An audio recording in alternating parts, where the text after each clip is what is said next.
Hello, welcome to Sumo Biology. Today we are going to discuss medical termination of pregnancy MTP. आज के हमारे class का topic है medical termination of pregnancy MTP. Topic from your chapter number 4 reproductive health class 12 biology. चलिए चालू करते हैं MTP. Intentional और voluntary termination of pregnancy before full term is called medical termination of pregnancy और induced abortion. देखिए अब 2-3 term हैं जिनसे आप कंफ्यूज होते हो, एबॉर्शन से और मिसकैरेज से, और आप कंफ्यूज होते हो MTP से. ठीक है जी. तो एबॉर्शन क्या है? एबॉर्शन है pre term expulsion of product of conception from womb, that is called abortion. And abortion is of two type, spontaneous और इंड्यूस. स्पॉन्टेनियस एबॉर्शन मिसकैरेज है, induced abortion under the supervision of medical practitioner MTP है. ठीक है जी, clear हो गया. तो यहाँ पे इंड्यूस्ड एबॉर्शन लिखा है, इसीलिए समझ लीजिए आप बात. फिर से सुन लीजिए, एबॉर्शन क्या है? एबॉर्शन है pre term expulsion of products of conception from womb, that is abortion. And abortion is of two type, spontaneous and induced deliberately, intentionally. तो स्पॉन्टेनियस एबॉर्शन मिसकैरेज है और induced abortion deliberately intentionally under the supervision of medical practitioner, वो MTP है. ठीक है जी, ये आपको clear हो गया. चलिए आगे चलो. Nearly 45 to 50 million MTPs are performed in a year all over the world. पूरे वर्ल्ड में 45 to 50 मिलियन एबॉर्शन हो रहे हैं, जो कि जिनका कि अगर देखा जाए तो वॉल्यूम जो बन रहा है 1/5 of total number of conceive pregnancy. 1/5 पाँचवा हिस्सा है टोटल जितनी भी प्रेगनेंसी हो रही है. तो 1/5 pregnancy get terminated. Whether to accept legalized MTP or not is being debated upon in many countries due to emotional, ethical, religious and social issue. MTP को लीगलाइज करना है कि नहीं करना, ये अपने आप में डिबेट का विषय है, क्योंकि इसके साथ बहुत सारे एस्पेक्ट्स जुड़े हुए हैं, सामाजिक, धार्मिक, नैतिक और इमोशनल, भावनात्मक. तो इन सारे वजह से कि MTP लीगलाइज करना है कि नहीं करना, ये अपने आप में डिबेट का विषय है. लेकिन गवर्नमेंट ऑफ इंडिया ने इसको लीगलाइज कर दिया इन 1971. बहुत इंपॉर्टेंट है, याद रखिएगा. With some strict condition to avoid its misuse. लेकिन इसका मिस यूज ना हो, इसके लिए उन्होंने सर्टन कुछ स्ट्रिक्ट कंडीशंस लगा दी. Such restrictions are all the more important to check indiscriminate and illegal female foeticide. ये रिस्ट्रिक्शंस की ज़रूरत क्या थी कि फीमेल फिटिसाइड ना हो, भेदभाव ना हो. आप एबॉर्शन कराना चाहता है कोई अगर लेडी या कोई कपल, तो उसका कारण ये ना हो कि फीमेल सेक्स है, डिस्क्रिमिनेशन ना हो, इनडिस्क्रिमिनेट हो कि भाई अगर कोई मतलब लीगल वजह है, भले वो लड़का है लड़की तो कराए, लेकिन फीमेल फिटिसाइड ना हो, लड़की भ्रूण हत्या ना हो. इसलिए सर्टेन रिस्ट्रिक्शंस लगाए गए हैं, कंडीशंस लगाई गई. This techniques are being. चलिए आगे चलूँ मैं. Why MTP? अब आखिरी में जब इतनी सारी बातें हो रही तो MTP की ज़रूरत क्या है? सिंपल सा आंसर है to get rid of unwanted pregnancy हो गई, to get rid either due to casual unprotected intercourse casual, भाई रूप तेरा मस्ताना, प्यार मेरा दीवाना टाइप कंडीशन हो गई, नहीं कंट्रोल कर पाए, अनप्रोटेक्टेड इंटरकोर्स हो गया, प्रेगनेंसी हो गई, क्या करेगा आदमी? तो कंसीडर कर सकता है MTP. या इधर आप देखिए फेलियर ऑफ कि भाई हस्बैंड वाइफ हैं, पढ़े लिखे हैं, समझदार हैं, पूरे कॉन्ट्रासेप्टिव्स यूज़ कर रहे हैं, लेकिन वो फेलियर हो गया ड्यूरिंग क्वाइटस और रेप हो गया. तो इन कंडीशन में रेप का प्रोडक्ट क्यों कोई यार कैरी करना चाहेगा? बट नेचुरल है, रेप को अगर कंसीव कर गई उसके बाद तो लेडी डेफिनेटली उसको 99.99% उसको अबॉर्ट ही करना चाहेगी. MTP are also essential in certain cases where continuation of pregnancy could be harmful और even fatal either to mother और फीटस. दूसरा, उन कंडीशंस में MTP रिक्वायर्ड होती, ज़रूरी होती, जिन कंडीशंस में इसको कंटिन्यू करना मदर के लिए हार्मफुल हो, उसको सीवियर थ्रेट हो उसकी हेल्थ को लेके, मेंटल और फिजिकल, या बच्चे को लेके, बच्चे को कोई सीवियर थ्रेट हो, तो उस कंडीशन में प्रेगनेंसी को टर्मिनेट करना ही बेटर रहेगा. MTP considered relatively safe during the first trimester में इसको अबॉर्ट करना तुलनात्मक रूप से सेफ है. तुलनात्मक रूप से कि उसके बाद, तुलना दो में होती है. तो कंडीशन ये है कि अगर 12th वीक तक और प्रेगनेंसी तक अगर आपने डिसीजन ले लिया, आपने माइंड मेकअप कर लिया और प्रेगनेंसी को टर्मिनेट करवा लिया, तो कंसिडरेबली सेफ है, रिलेटिवली सेफ है in the MTP performed in the second trimester 12 to 24 week. तो up to 20th week it is relatively safe, then it performed in the 20th to 24th week.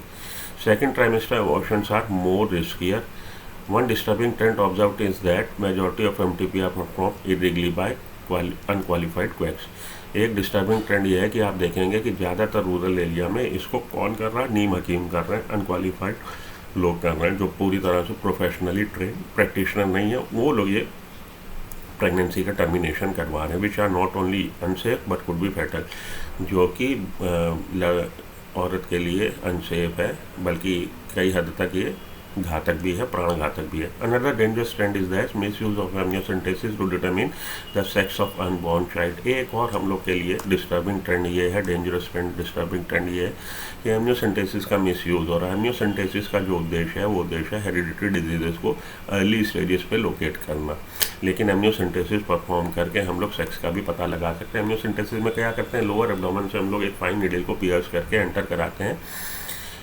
Amnion membrane के अंदर amniotic cavity में, और वहाँ से amniotic fluid को निकाल के उसकी जब हम साइटोलॉजी करते हैं तब हम उनके सेल्स जो हैं उसमें से अगर हम निकाल के उसका कैरियोग्राम करवाएंगे तब हमें प्रेजेंस ऑफ बाहर बॉडी पता लग जाएगी। अगर बाहर बॉडी प्रेजेंस है it is the indicative that the fetus is of female gender, female है, फीटस फीमेल जेंडर है, ये पता लग जाएगा। तो आप कई लोग क्या करते हैं भाई, दो दो लड़कियाँ पहले ही तो अबॉर्ट करवा देते। तो एमनियोसेंटेसिस का मिस यूज़ हो रहा for the discrimination for the determining of fetus child, fetus child के फीटस के सेक्स को पता लगाने के लिए एमनियोसेंटेसिस मिस यूज़ हो रहा। और अगर वो लड़की है तो बहुत सारे लोग क्या करते हैं, उसको अबॉर्ट करवा देते हैं। तो आज की तारीख में एमनियोसेंटेसिस को बैन कर दिया गया है इंडिया में, इस सेक्स का पता नहीं लगवाएंगे आप। Frequently if the fetus is found to be female it is followed by MTP, जैसा कि मैंने ऊपर बताया, अगर फीमेल फीटस है तो लोग अबॉर्ट करवा देते हैं। This is totally against what is legal, ये लीगल नहीं है। आप इस ग्राउंड पे डिस्क्रिमिनेशन नहीं कर सकते। अगर आपका कोई वैलिड रीजन है that continuity of pregnancy would be harmful for the mother और चाइल्ड, वैलिड रीजन है जाइए, लेकिन आप इस रीजन पे, इस ग्राउंड पे कि वो फीमेल है, ये चीज़ अनएथिकल है, ये चीज़ इलीगल है। Such practice should be avoided because they are dangerous both for young mother and the foetus. ये प्रैक्टिस नहीं होनी चाहिए क्योंकि ये डेंजरस है दोनों के लिए, यंग मदर के लिए भी, फीटस के लिए भी। Effective counselling on the need to avoid unprotected coitus and the risk factor involve in illegal abortion. तो काउंसलिंग की ज़रूरत है, लोगों को अवेयर कराने की ज़रूरत है कि अनप्रोटेक्टेड क्वाइटस से अगर हो गई प्रेगनेंसी और आप उसको एमटीपी करवा रहे हैं तो ये कोई मतलब बच्चों का खेल नहीं है, अच्छी बात नहीं है। दिस फैक्टर इन्वॉल्व है इलीगल अबॉर्शन में, as well as providing more health care facilities could reverse the mention unhealthy trend. और अगर आप लोगों को अवेयर करा रहे हैं तो ये जो ट्रेंड, गलत ट्रेंड चल रहा है वो उसको आप लोग रोक सकते हैं। तो देखिए यहाँ पे थोड़ा सा सप्लीमेंट्री में दे रखा है, इसको पढ़ लीजिए। मेडिकल टर्मिनेशन ऑफ प्रेगनेंसी है अमेंडेड एक्ट 2017 में इसको अमेंड कर दिया गया। तो 2017 में 2017 में medical termination of pregnancy act को अमेंड किया गया। Medical termination of pregnancy act आया कब है, 1971 में, और 2017 में इसको अमेंड कर दिया गया, उसमें संशोधन कर दिया गया। ठीक है, तो इसमें क्या है, इसमें यही है कि अगर pregnancy up to 12th week तक अबॉर्ट कराने की बात हो रही है तो 12th वीक तक एक भी रजिस्टर्ड प्रैक्टिशनर, केवल एक आपको रजिस्टर्ड प्रैक्टिशनर ये एडवाइस दे दे या ये आपको वो रिकमेंड कर दे कि आप एमटीपी पे जा सकते हो, क्योंकि सर्टेन रिस्क इन्वॉल्व है कंटिन्यूटी करने में प्रेगनेंसी के, मदर के और चाइल्ड के। तो आप चले जाइए, प्रेगनेंसी को अबॉर्ट करवा दीजिए अप टू 12th वीक। लेकिन 12th वीक के बाद 12th वीक से 24th वीक, अगर सेकंड ट्राइमेस्टर में आप प्रेगनेंसी को अबॉर्ट कराना चाहते हैं तो एक रजिस्टर्ड प्रैक्टिशनर का एडवाइस या ओपिनियन काम नहीं आएगा। उस समय आपको चाहिए होगा, क्या चाहिए होगा, देखिए, if the pregnancy has lasted more than 12 week से ज़्यादा हो गए बट फ्यूअर देन 24 वीक, लेकिन अभी 24 वीक से कम है, तो 12 से 24 वीक के बीच में क्या करवाना है, 2 registered medical practitioner must be of the opinion. तो 2 रजिस्टर्ड मेडिकल प्रैक्टिशनर की, 2 डॉक्टर की आपको एडवाइस या सजेशन या ओपिनियन की ज़रूरत है, फॉर्म्ड इन गुड फेथ, जो कि एक अच्छे आपके भविष्य के लिए अच्छी मनोदशा से आपको ये रिकमेंड कर रहे हैं that the required ground exist. और इसके लिए जो एक आपको प्ली चाहिए, एक आपको वजह चाहिए, वो वजह वाजिब वजह हो। वाजिब वजह क्या है, द टर्मिनेशन ऑफ प्रेगनेंसी कराने की वाजिब वजह क्या है, the continuation of pregnancy would involve a risk to the continuation of pregnancy would involve a risk to the life of the pregnant woman और ग्रेव इंजरी फिजिकल और mental health. कि अगर इसको कंटिन्यू करते हैं तो प्रेगनेंसी को continue करना मदर के लिए घातक होगा, मदर की हेल्थ के लिए, या तो मदर के लिए प्राण घातक होगा या उसकी फिजिकल और मेंटल हेल्थ के लिए घातक होगा, तो it is better to abort. Mother के लिए या there is substantial risk that the child were born it would suffer from such physical and mental abnormalities as to be seriously handicap. कि अगर ये बच्चा पैदा करते हो लेडी, अगर वो बच्चा पैदा करती, कंटिन्यू करती प्रेगनेंसी, तो प्रेगनेंसी के बाद जब बच्चा पैदा होगा तो उसकी शारीरिक या मानसिक दशा पूरी तरह से स्वस्थ नहीं होगी, वो कैसा होगा, हैंडीकैप होगा, विकलांग होगा। तो ऐसा बच्चा जो वेजिटेटिव लाइफ जिए, कन्फाइंड टू बेड हो, हर समय विकलांग हो, तो क्या ऐसा बच्चा आप चाहोगे? तो आपको एडवाइस किया डॉक्टर ने, it is better to abort. But natural है कि जो डिसीजन होगा वो मदर फादर का, पोटेंशियल मदर फादर का होगा। ठीक है जी। तो ये केसेस हैं 12 से 12 हफ्ते तक केवल प्रैक्टिशनर की एडवाइस से आप जा सकते हो एमटीपी के लिए। 12 से 24 हफ्ते तक आपको 2 मेडिकल प्रैक्टिशनर की ज़रूरत पड़ेगी रिकमेंडेशन की, और उसके लिए प्रॉपर ग्राउंड होना चाहिए। वो ग्राउंड क्या है? वो ग्राउंड है मदर की इंजरी, मदर के प्राण पे आ रही है भाई बात की, इसको कंटिन्यूटी करने पे इसके लिए ग्रेव साइड इफ़ेक्ट हो सकते हैं, फेटल हो सकता है, फिजिकल और मेंटल आपको इंजरी हो सकती है। ये आप फीटस के लिए कि भाई ये बच्चा अगर पैदा भी हो गया, पहली बात तो पैदा होने की वही नहीं, अगर पैदा हो भी गया तो ये शारीरिक और मानसिक रूप से विकलांग होगा। ये है कंडीशंस एमटीपी को जाने की। तो आइए देखते हैं क्या मेरी स्लाइड में आपके पास देने को कुछ है। तो पहली बात तो एबॉर्शन को यहाँ पे देख लीजिए, बताया गया कि एबॉर्शन क्या है। ये तो सारी आपकी बुक की लाइनें हैं, इनको मैं रीड आउट करूँ, आपका समय ख़राब करूँ, कोई ज़रूरत नहीं है। मेडिकल टर्मिनेशन ऑफ प्रेगनेंसी सारी बुक की लाइनें हैं। सच रिस्ट्रिक्शन, ये भी वही बात हो गई कि 12 से 14 हफ्ते तक ऑफ फ्यूअर देन, ये आपको हो गई बात। एमटीपी क्यों? वही कि फेलियर ऑफ कॉन्ट्रासेप्टिव और unprotected sex. MTP first trimester में सेफ है, सेकंड ट्राइमेस्टर में रिलेटिवली आपकी डेंजरस है। एम्नियोसेंटेसिस का मिसयूज, ये वाली स्लाइड है जो आपके लिए एक्स्ट्रा है। एबॉर्शन क्या है? Refers to the premature expulsion of conception product from the uterus from the womb usually before 20th week of pregnancy.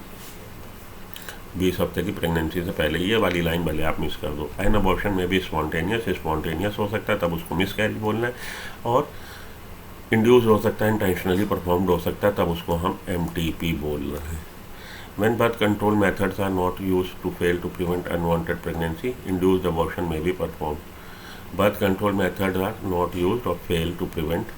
Birth control method से भी आपने देखा है कि हो सकता है, लेकिन अगर वो यूज़ नहीं किए गए और fail to prevent unwanted pregnancy और ये हो गए, इंड्यूस्ड अबॉर्शन में भी perform.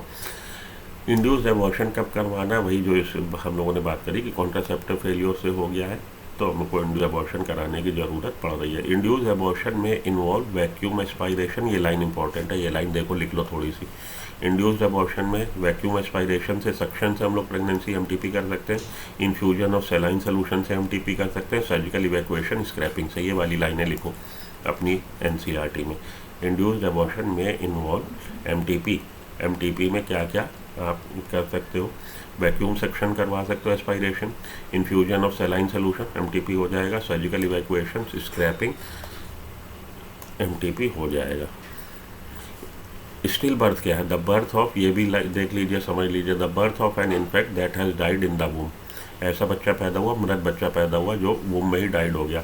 Strictly after having survived through at least the first 28 week. 28 हफ्ते के बाद, कम से कम 28 हफ्ते तक वो बना रहा जीवित, लेकिन जब वो मतलब ऑलमोस्ट आया डिलीवरी का समय तो वो डेड हो गया है, और डेड बच्चा पैदा हुआ तो स्टिल बर्थ हो जाएगा।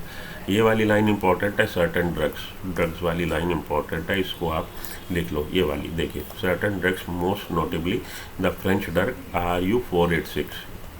RU486 can induce a so called non surgical abortion.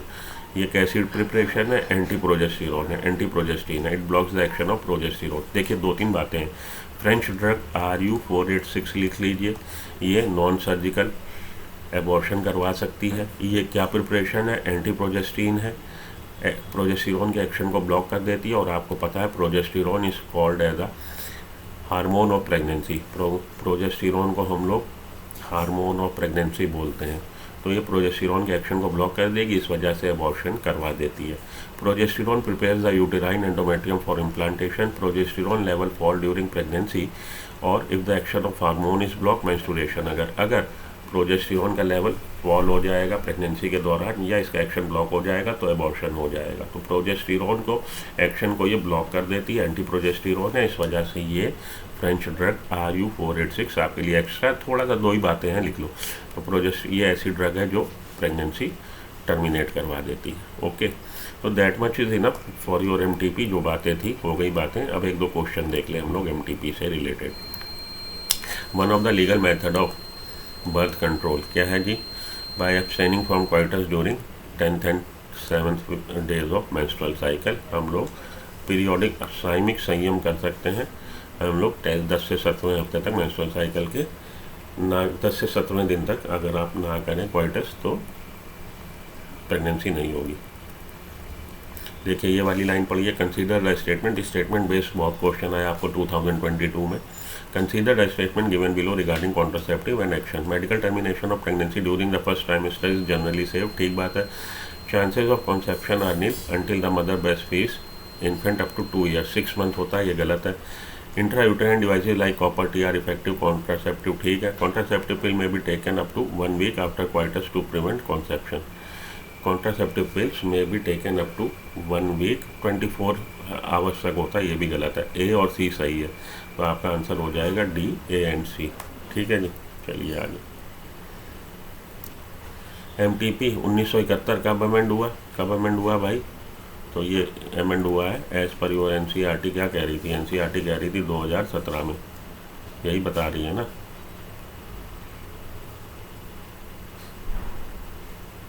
Medical termination of pregnancy amended act 2017 में अमेंड हुआ।